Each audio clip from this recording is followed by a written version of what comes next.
अमरावती शहरातील भटक्या कुत्र्यांच्या वाढत्या दहशतीने आता थेट एका निष्पाप चिमुरडीचा जीव धोक्यात आणला आहे। रुक्मिणीनगर परिसरात अवघ्या 9 वर्षीय सणिधी कावरे हिच्यावर मोकाट कुत्र्याने अत्यंत भीषण हल्ला करत तिच्या चेहऱ्यावर अनेक ठिकाणी चावे घेत गंभीर जखमी केलेत। या घटनेनंतर प्रशासन, लोकप्रतिनिधी आणि मनपा अधिकारी तातडीने रुग्णालयात दाखल झाले आहेत। मात्र या घटनेमुळे भटक्या कुत्र्यांच्या नसबंदी मोहिमेवर आणि मनपाच्या कार्यपद्धतीवर गंभीर प्रश्न उपस्थित होत आहेत। अमरावतीच्या रुक्मिणीनगर परिसरात घडलेल्या या घटनेने संपूर्ण शहर हादरले आहेत। शेजारच्या घरातून स्वतःच्या घरी परतत असताना 9 वर्षीय सणिधी सचिन कावरे या चिमुरडीवर अचानक एका मोकाट कुत्र्याने हल्ला चढवला। कुत्र्याने तिच्या चेहऱ्यावर आणि शरीराच्या विविध भागांवर चावे घेतल्याने ती गंभीर जखमी झाली। घटनास्थळी नागरिकांनी धाव घेत मुलीची सुटका केली। त्यानंतर तिला तातडीने रेडियंट हॉस्पिटलमध्ये दाखल करण्यात आले, जिथे तिच्यावर उपचार सुरू आहेत। या घटनेची माहिती मिळताच आमदार रवी राणा, महापौर श्रीचंद तेजवाणी, उपमहापौर सचिन भेंडे, मनपा आयुक्त डॉक्टर मंगेश गोंदावले आणि अन्य वरिष्ठ अधिकारी रुग्णालयात पोहोचलेत। यावेळी आमदार रवी राणा यांनी जखमी मुलीच्या उपचाराचा संपूर्ण खर्च स्वतः उचलण्याची घोषणा केली। तसेच नागरिकांच्या सुरक्षेसाठी तातडीने उपाययोजना करण्याचीही मागणी केली आहे। डेंजर घटना झालेली आहे। ही अचानक कुत्र्याने लहान मुली 4-5 वर्षाची मुलगी आहे, तिच्यावर अचानक हल्ला केला। तिच्या चेहऱ्यावर मोठ्या प्रमाणात सलीला ओरबडलेला आहे, पाडलेला आहे आणि अशा पद्धतीनं एखाद्या आवारा कुत्र्याने लहान मुलीवर हल्ला करणं हे आमचं म्हणजे महानगरपालिकेचं अपयश आहे म्हणा। कुठेतरी आम्ही लोकप्रतिनिधी कमी पडतो। मनपा आयुक्तांनी शहरभर मोकाट कुत्र्यांविरोधात विशेष मोहीम राबविण्याचे आश्वासन दिले आहे। मात्र या घटनेनंतर मनपाच्या पशुवैद्यकीय विभागाच्या कामकाजावर प्रश्नचिन्ह निर्माण झाले आहेत। काँग्रेसचे स्वीकृत सदस्य अनिल अग्रवाल यांनी एप्रिल महिन्यातील आमसभेत भटक्या कुत्र्यांच्या नसबंदी मोहिमेतील कथित अनियमिततेचा मुद्दा उपस्थित केला होता। मोठ्या प्रमाणात नसबंदी झाल्याचा दावा होत असताना शहरातील मोकाट कुत्र्यांची संख्या का वाढत आहे, असा सवाल त्यांनी उपस्थित केला होता। 2 आमसभे अगोदर म्हणजे एप्रिल महिन्यात तो विषय मी उचलला होता आणि माझा स्पष्ट आरोप होता की अमरावती महानगरात भटक्या कुत्र्यांची नसबंदी जे नियमाप्रमाणे आणि रीतसरप्रमाणे झाली पाहिजे, ज्याच्यासाठी महापालिका कोट्यवधी रुपये खर्च करते। म्हणजे महापालिकेने वेळोवेळी मागील 5 वर्षात याच्यावर जवळपास 2 कोटी रुपये खर्च केले, पण या 2 कोटी रुपयामधनं माझा स्पष्ट आरोप आहे की एकही काम झालं नाही।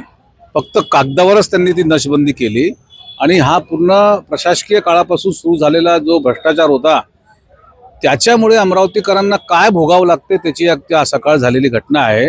त्या चिमुकल्या 10 वर्षाच्या मुलीला ज्या प्रकारे तो रेबीज असलेला कुत्रा चावला आहे आणि त्या मुलीची अवस्था इतकी विकट झाली आणि तिला ICU मध्ये उपचारासाठी दाखल करावं लागलं।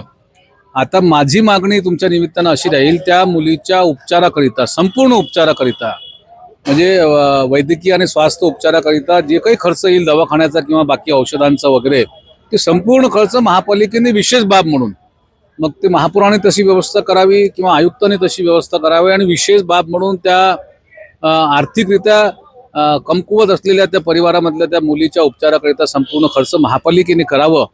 आणि इतकं भ्रष्टाचार असून अँटी करप्शन विभागाने तो विषय पकडला होता रिश्वतखोरीचा, राहुल बोंद्रेंचा। त्याच्यानंतर ते सस्पेंड करण्यात आले, पण त्याच्यानंतरही आतापर्यंत भटक्या कुत्र्यांच्या नसबंदीसाठी जो ठेका द्यायला पाहिजे होतं महापालिकेने आतापर्यंत दिला नाहीये।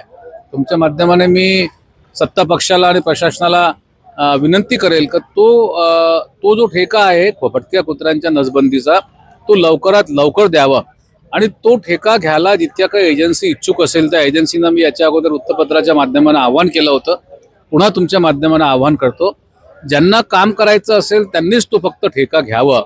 भ्रष्टाचारासाठी किंवा लाखो रुपये हडपण्यासाठी तो ठेका घेऊ नये आणि भटक्या कुत्र्यांच्या नसबंदीसाठी वेळोवेळी फक्त मीच नव्हे, माझ्यासारखे आणखीन 5-10 नगरसेवक आहे जे त्याच्यावर नजर ठेवेल सर्वपक्षीय। आणि पुन्हा शेवटी विनंती करेल महापालिका प्रशासनाला आणि महापौर आणि आयुक्तांना, त्या लहान मुलीच्या अदितीच्या उपचारासाठी संपूर्ण खर्च महापालिकेने वहन करावा. विशेष म्हणजे त्या आमसभेनंतर आजपर्यंत कोणतीही ठोस कारवाई झाल्याचे दिसून आले नाही. घटना अत्यंत दुर्दैवी आहे, परंतु आम्ही डॉक्टरांना भेटलो आणि त्यांच्याशी चर्चा केली तर असं आढळून आलं की त्याला जी बेस्ट पॉसिबल ट्रीटमेंट पाहिजे, इनिशियल ट्रीटमेंट तिला पूर्ण मिळालेली आहे. हे हॉस्पिटल पण चांगलं आहे, पण तिला जे काही कट्स वगैरे आलेले आहेत डॉग बाईटचे, तर त्याच्यामुळे कदाचित प्लास्टिक सर्जरी करण्याची आवश्यकता पडू शकते. तर आपल्याकडे जे सुपर स्पेशालिटी हॉस्पिटल आहे तिथेही आम्ही चर्चा केली, तर त्यांच्याकडे ही सुविधा उपलब्ध करून देऊ शकता येईल. तर आम्ही पेशंटला तिकडे शिफ्ट करायचा प्लॅन करत आहोत. मोकाट कुत्र्यांचा मोठ्या प्रमाणात संचार आहेत, अनेकांच्या तक्रारी आहेत, अनेक परिसरामध्ये मोकाट कुत्र्यांना लहान मुलांना चावा घेण्याचा प्रकार होत आहे. यासमोर आता काय धडक कारवाईची काही मोहीम आहे? याच्या संदर्भात कारवाई तर सुरूच आहे. म्हणजे यापूर्वीही डॉग कॅचिंगच्या ॲक्टिव्हिटीज झालेल्या आहेत आणि आता आम्ही ते आणखीन ॲग्रेसिव्हली करतो. आता आमच्याकडं 2 व्हॅन आहेत की जे डॉग कॅचिंग करतात, तर आम्ही आणखीन 2-3 व्हॅन्स वाढवतो आहे आणि मोठ्या प्रमाणावर डॉग कॅचिंग करणं, त्यांचं स्टेरिलायझेशन करणं, ऑब्झर्वेशन करणं, याही गोष्टी करू. आणि त्याचबरोबर आईची ॲक्टिव्हिटी पण गरजेची आहे, कारण मुलांना किंवा वृद्धांना अचानक कुत्र्या जवळ आलं किंवा हल्ला केला तर काय खबरदारी घेणं गरजेचं आहे. कारण ह्या गोष्टी माहिती नसल्या तर त्याचा जो कुत्र्याचा आक्रमकपणा आहे तो वाढण्याची शक्यता असते. तर त्यामुळे थोडीशी आईची ॲक्टिव्हिटी पण आम्ही आता मोठ्या प्रमाणावर करू. मनपा प्रशासनाच्या वतीने जखमीला काही आर्थिक मदतीची काही अंतर्गत आता उपाययोजना काही? ती याच्यासाठी आम्ही आमच्या डॉक्टरांची तर नेमणूक केलेलीच आहे की हे डॉक्टर सगळं पूर्ण मॉनिटर करतील तिच्यासाठी. आणि इथून जे सुपर स्पेशालिटीमध्ये आम्ही तिला शिफ्ट करणार आहे, तर तिथंसुद्धा खर्चाचं काय नियोजन आहे त्याच्यावरती आमचं पूर्ण लक्ष आहे. आणि तिला जी बेस्ट पॉसिबल मदत महापालिकेमार्फत असेल, शासनामार्फत असेल, हा देण्याचा आमचा पूर्ण प्रयत्न राहील. आता एका निष्पाप मुलीवर जीवघेणा हल्ला झाल्यानंतर प्रशासन आणि राजकीय नेत्यांची धावपळ सुरू झाली आहे. याच दरम्यान मनपाकडून नागरिकांना तक्रारी नोंदविण्याचे आवाहन करण्यात आले आहे. मात्र संपर्कासाठी देण्यात आलेले काही क्रमांक प्रतिसाद देत नसल्याची तक्रार नागरिकांकडून करण्यात येत आहे. शहरातील विविध भागांमध्ये भटक्या कुत्र्यांची संख्या दिवसेंदिवस वाढत असून नागरिकांमध्ये भीतीचे वातावरण निर्माण झाले आहे. आता प्रशासन केवळ आश्वासनांपुरते मर्यादित राहणार की प्रत्यक्षात कठोर कारवाई करणार याकडे संपूर्ण अमरावतीचे लक्ष लागले आहे. एका 9 वर्षाच्या चिमुरडीवर झालेला हा जीवघेणा हल्ला केवळ एक अपघात नाही, तर शहरातील भटक्या कुत्र्यांच्या वाढत्या समस्येची गंभीर घटना आहे. नसबंदी मोहिमेवरील प्रश्न, प्रशासनाची कथित निष्क्रियता आणि नागरिकांच्या सुरक्षेचा मुद्दा पुन्हा एकदा ऐरणीवर आला आहे.